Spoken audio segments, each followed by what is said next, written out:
What's up, everybody? It's Ronald, and I need your help. We're trying to grow the audience of Leaving the Theater, and the first step to doing that is by getting some information from you, my dedicated, loyal, and opinionated listeners. So wherever you're listening right now, please go to the show notes of this episode and click on the link that says Listener Survey. By completing this survey, you're helping to support the growth of Leaving the Theater and ohitsBigRon Studios. We use this information to determine how often we release episodes, if and when you hear ads, what types of ads you'll hear, and generally just to find out who exactly listens to the show. If we know the audience, we can grow the audience. So please complete that survey as soon as you can. Once again, it's in the show notes. It's very easy. It takes probably about an average of 6 to 8 minutes to complete. Nothing too intrusive. You will be helping the show. So please complete that survey. Thank you so much. Now let's start the show.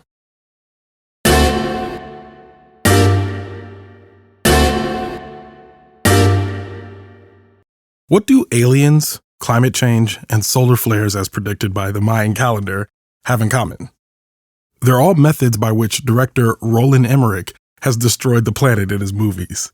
In his newest release, Moonfall, Emmerich is up to his destructive habits once again, as scientists discover that the moon's orbit is bringing it closer and closer to a collision course with Earth. I'm Ronald Young Jr., and I'm leaving the theater.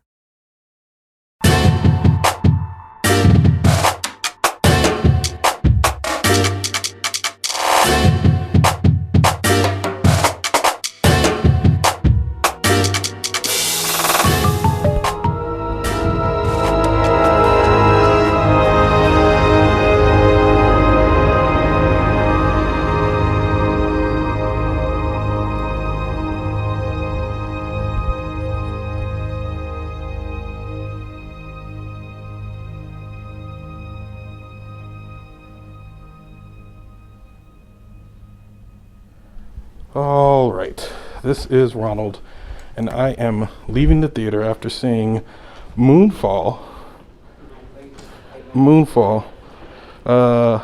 written by Roland Emmerich, Kloser, and Spenser Cohen, directed by Roland Emmerich, starring Halle Berry, Patrick Wilson, John Bradley, Michael Pena, Charlie Plummer, Kelly Yu, Donald Sutherland, briefly, Ikwakor, Carolina Bartczak, and Maxim Roy. All right, so I have a very special guest today, and it is ironic that we saw this movie as we're leaving the Udvar Hazy. What's the official name of this place? The Stephen F. Udvar Hazy Center. Okay, we are leaving the Stephen F. Hazy Udvar. Wait, the Stephen F. You can see it. You can see it. Oh, there it is.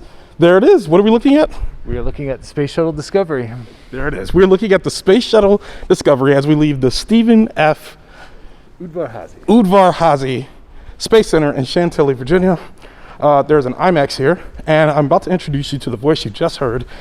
Some of you astute listeners, you may know him from Pop Culture Happy Hour, but he is more than just an action movie hero or action movie critic, action movie enthusiast, whatever.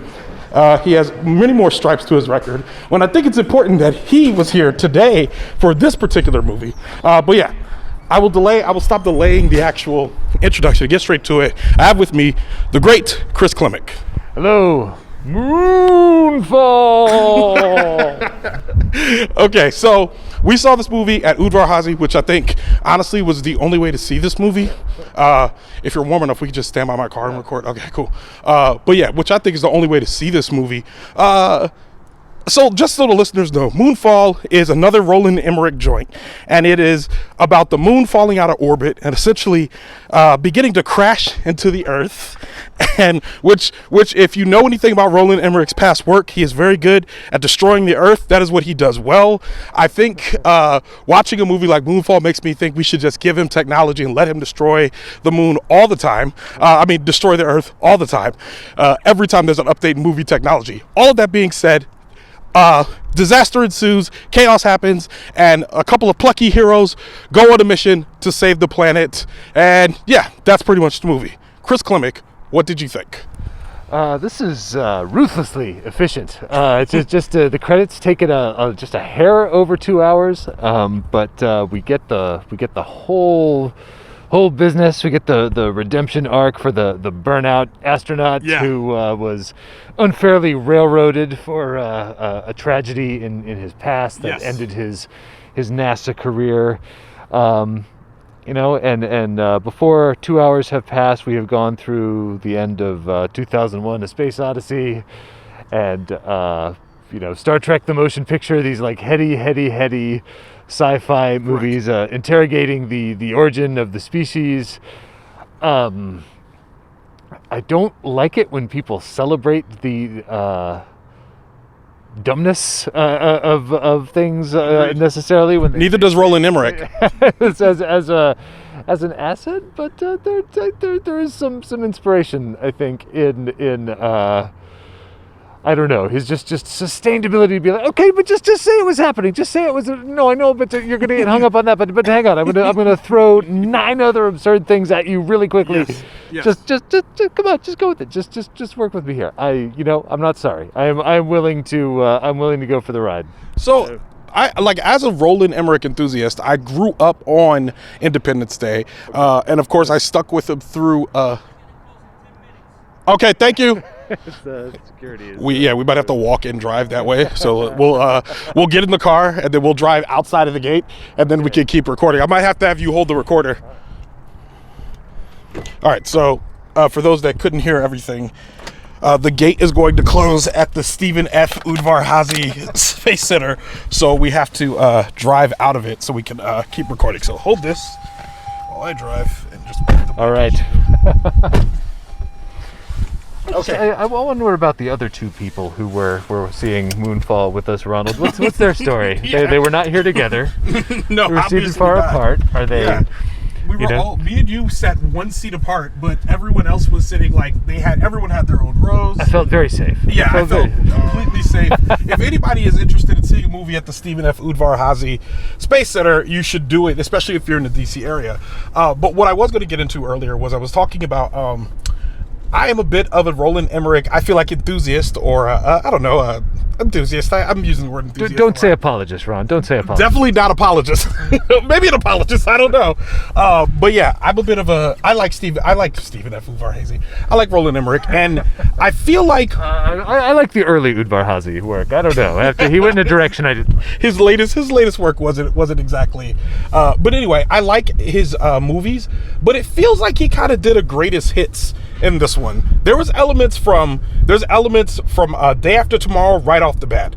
There's elements from Independence Day throughout, from beginning to end, just Independence Day.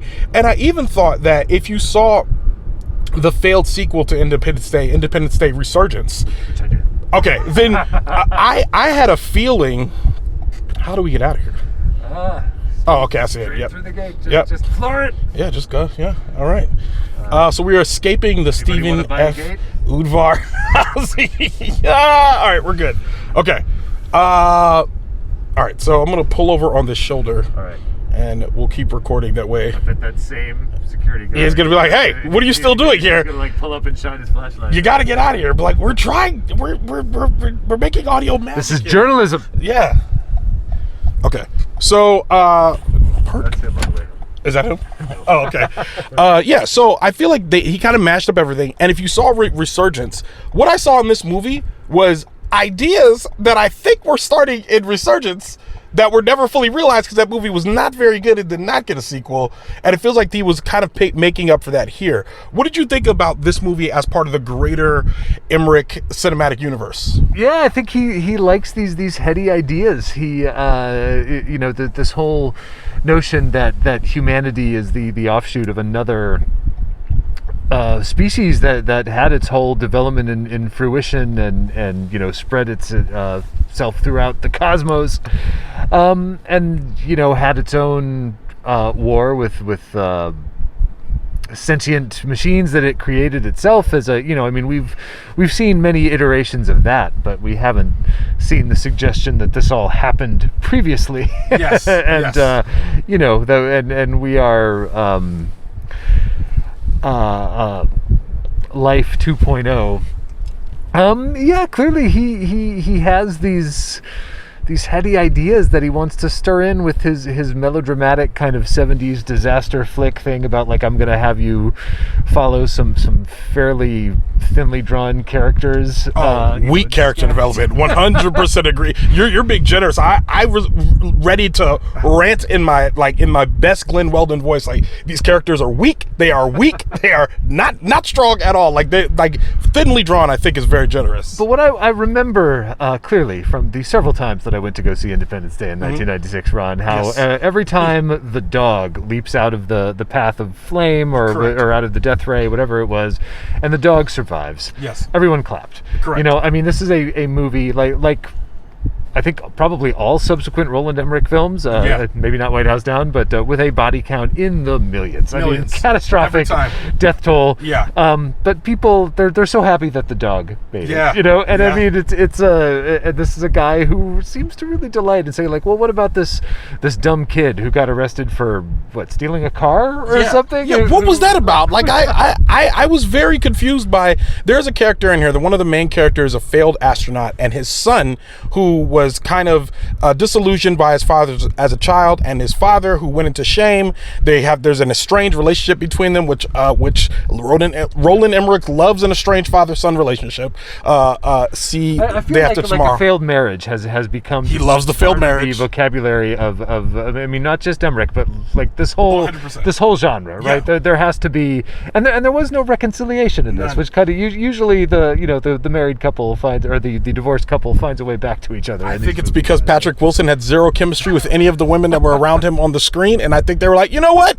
Because I think we chuckled at the end when there's a scene where, obviously, Patrick Wilson. This is a spoiler, so for those of you that are going to see, hopefully you guys already saw it, but most of y'all listening by now know we slipped some in, but this one's important to talk about, especially if you've seen the movie. So if you haven't seen the movie, and the time that it took me to say that this is a spoiler, you probably could have stopped the podcast and gone and see it. But if you haven't, go ahead and stop the podcast now. But with all of that being said, Patrick Wilson at the very end sees his wife, who he divorced obviously earlier in the movie, who had a new husband who died over the course of the events of the movie. Michael Pena, played by Michael Pena. Yeah, which I have questions about casting swaps, which I think you'll be interested in. But it was Michael Pena. Michael Pena dies. Patrick Wilson looks over at his ex-wife and he goes, "Where's Tom?" And she goes, "He didn't make it." And Patrick Wilson, in probably his worst performance I've ever seen, is like, "I'm so sorry." That is, yes, that's true. I usually believe him in everything, and he maybe he meant for that line reading to read as completely insincere. I don't know. And I laughed. You looked at me. We laughed because it was just like, I'm like, obviously you're not that sorry, and I'm like, I don't know if they're pointing to reconciliation, but yeah. But I mean, this is the sort of thing where the the divorced spouse's new partner usually we're kind of primed to dislike them. Yeah. Right? And it seems like they're setting up the Pena character to be some like he's a car salesman, and he, okay, so we're not going to like him as much as we like this swaggering astronaut who lost his job unfairly, who has the movie vindicates him, that it turns out that the story that his backstory that NASA disbelieved turned out to be true and correct. But just after that introduction, the Pena character is not made to be a jerk. I mean, he's shown to be sympathetic and caring and heroic in his own way. So I mean, that's a slightly less common choice. Well, okay, and so with that in mind, while watching this three performances mattered to me in this movie: Patrick Wilson, Halle Berry, and Michael Pena. The others also well, but in this and what I'm about to say next, I think that Patrick Wilson and Michael Pena could have switched places, and the movie could have still been the same. Michael Pena was part of the crew in The Martian, right? He was. Okay. I think they could have switched places and moved in the same, but I also think, and this is not a hot take, I really think if you think about it, it works. I think Halle Berry and Patrick Wilson could have easily switched places and been the same. It would have been equally good, if not a little bit better, in my opinion. And I'll tell you why. The idea of, if you're talking about in this case, a black woman being disgraced and discredited, and then this guy, Patrick Wilson, who was just pretty much a middle of the road dude, him then slipping up and becoming the head of NASA. I was sitting there looking at it and I'm like, I think you could have switched these roles. This might have been a different movie if you did. That's true. And now the Halle Berry character, she does get her sort of field promotion from I don't know, whatever subordinate is she is to the director. Basically, the deputy or which by the way, this movie does not apparently know that the highest ranking person at NASA is the administrator of NASA, and I don't think the movie calls them that. I think it calls them director or something. Does not matter at all. Roland's like, that's not sexy enough. No, but Halle Berry essentially gets a field promotion when her boss just chickens out and bails. He flees. He tries to escape the tragedy and just save his immediate family, just like Dwayne Johnson did in San Andreas. If any of you saw that movie, kind of similar. Flick where we witnessed the death of millions of people, but as long as these 6 people that we're following exactly, that's all that matters. Then you can play the music, right. And, it's like we don't even worry about, because I'm always thinking about, I don't even think they think about rebuilding after this, because I'm like, how do y'all even alert everyone that everything's okay? We all just saw the moon drop from the sky, and then they even thread in this movie in the beginning, they talk about these zealots that came out, and they said all these people are following the zealots. Yes, we see like a very brief bit of news footage of this armed cult. There's a news anchor saying, oh, the people are flocking by the thousands. I mean, the passage of time in this movie. Ronald, how much time would you say passes from the first scene of this movie to because I have no idea. Okay. I was thinking about it. So the movie starts in 2011, and then it's 18 months later. So I assume that is 2013. Right. Okay. So and then it says 10 years later. And then that's 2023. So 2023. Okay. Yeah. Right. And then after that it's 2023, and then 3 weeks, because they mentioned that this is all going to happen in 3 weeks. Okay. All right. That's true. But then I thought maybe they backed off that projection because the orbit of the moon kept changing because it drives itself. Those calculations were very specious. Yes, that's true. Only the John Bradley guy from Game of Thrones who apparently replaced Josh Gad. I think I read that in an interview with Roland Emmerich, and that's an upgrade to me. I'm not a big Josh. I think he did a great job in this movie. I'd watch John Bradley. I would have watched John Bradley would do this on his own. But I really enjoyed him. I think he's charming. He's great to watch. Yeah. Could we have had John Bradley and Patrick Wilson trade roles? Maybe not. No. I think John Bradley can only trade roles with Josh Gad, unfortunately. So let me ask you this. So while we're there, can you talk about your job? Are you allowed to talk about your job? Yeah. Okay. So let's talk about your background and your expertise here, because we're in a Smithsonian building, and you work for the Smithsonian.